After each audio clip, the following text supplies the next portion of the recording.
Hello friends, എല്ലാവർക്കും ചെമ്മരിപ്പൂവിൻ്റെ പുതിയൊരു promo വീഡിയോയിലേക്ക് സ്വാഗതം. പ്രൊമോയുടെ തുടക്കത്തിൽ തന്നെ കാണിക്കുന്നത് നമ്മുടെ സച്ചിയുടെ വണ്ടിയുടെ ബ്രേക്ക് പൊട്ടി നേരെ അരുണിന്റെ വണ്ടിയിലേക്കാണ് വന്നിടിക്കുന്നത്.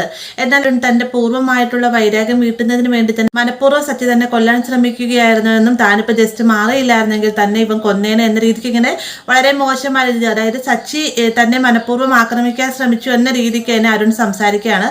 അങ്ങനെ സച്ചിയുടെ വണ്ടി പോലീസ് സ്റ്റേഷനിലേക്കൊക്കെ പിടിച്ചുകൊണ്ട് പോവുകയും ചെയ്യുന്നുണ്ട് കേട്ടോ. പിന്നീട് നമ്മുടെ സച്ചി രേവതിയുടെ ഒരു വിവരം പറയുകയും രേവതി നേരെ പോലീസ് സ്റ്റേഷനിൽ വരുന്ന സമയത്ത് പറയുന്നുണ്ട് സച്ചേട്ടൻ അങ്ങനെ ആർക്കും ജയിലിലൊന്നും പിടിച്ചിടാൻ പറ്റുകയില്ല, വെറുതെ തെളിവുകളൊന്നും ഇല്ലാതെ ആരെ പോലീസ് അറസ്റ്റ് ചെയ്യണം, സച്ചേട്ടനുള്ള കാര്യങ്ങളെല്ലാം തന്നെ പറഞ്ഞതല്ലേ എന്നൊക്കെ രേവതി പറയുകയാണ്. പിന്നീട് കാണിക്കുന്ന സച്ചി അകത്തേക്ക് എന്നതിന് ശേഷം അവിടുത്തെ SI ആണെന്ന് തോന്നുന്നു അദ്ദേഹത്തിനോടായിട്ട് പറയുന്നുണ്ട്, ഞാൻ മനഃപൂർവ്വം തന്നെ ഒന്നും ചെയ്തതല്ല സാർ, ഞാൻ പറഞ്ഞില്ലേ എൻ്റെ വണ്ടിയുടെ ബ്രേക്ക് പൊട്ടിയതാണ്, സാറെങ്കിലും അത് വിശ്വസിക്കണം എന്നൊക്കെ പറയുമ്പോഴത്തേക്കും ഇദ്ദേഹം ഇത് വിശ്വസിക്കാൻ തയ്യാറാവുന്നില്ല. എന്നിരുന്നാലും സച്ചി തന്റെ ന്യായങ്ങളെല്ലാം, അതായത് തന്റെ ഭാഗത്ത് തെറ്റില്ല എന്ന രീതിക്ക് സംസാരിച്ചുകൊണ്ട് തന്നെ തന്റെ ലൈസൻസ് റദ്ദാക്കരുതെന്നൊക്കെ പറയുന്നുണ്ടെങ്കിലും അതെന്തായാലും നടക്കുകയില്ല എന്നും പറഞ്ഞുകൊണ്ട് ഈ സാറ് പുറത്തേക്ക് ഇറങ്ങി പോകണം. സച്ചി പിന്നാലെ ചെല്ലുന്നുണ്ടെങ്കിലും അരുൺ വേഗം സച്ചി ഉന്തി വിടുകയും സച്ചി ഒരു മേശപ്പുറത്തേക്ക് ചെന്ന് വീഴുകയും ചെയ്യുന്നുണ്ട്. അപ്പൊ ഇത്രയുമാണ് ഇന്നത്തെ പ്രൊമോയിൽ ഉൾപ്പെടുത്തിയിരിക്കുന്നത്. വീഡിയോ ഇഷ്ടമായി ലൈക്ക് ചെയ്യാനും കൂടെ ചാനൽ സബ്സ്ക്രൈബ് ചെയ്യാനും മറക്കരുത്.